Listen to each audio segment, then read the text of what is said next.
আসসালামু আলাইকুম ভিউয়ার্স, কেমন আছো তোমরা? আশা করি ভালো আছো। আমিও ভালো আছি। আজকে সকালে খিচুড়ি রান্না করেছি নাস্তা।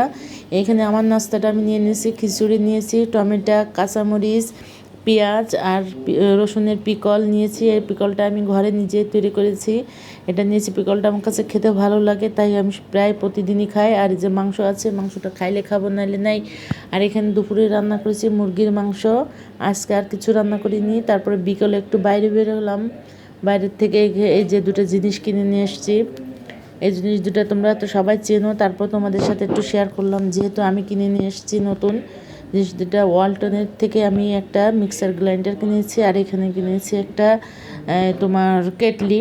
আমার গরম পানির প্রয়োজন সব সময় লাগে, এই জন্য ভাবলাম কেটলি একটা নিয়েই যাই, যেহেতু দামটা হাতের নাগালেই ছিল, এই জন্য নিলাম। ওয়ালটনের জিনিসগুলো ভালোই লাগে, আমার ঘরে সব জিনিসই প্রায় ওয়ালটনের। যাই হোক, ভিডিওটা কেমন লাগলো তোমরা আমাকে জানিও, আর একটা লাইক, কমেন্ট, শেয়ার করো, আর সাবস্ক্রাইব তো করবাই। আল্লাহ হাফেজ।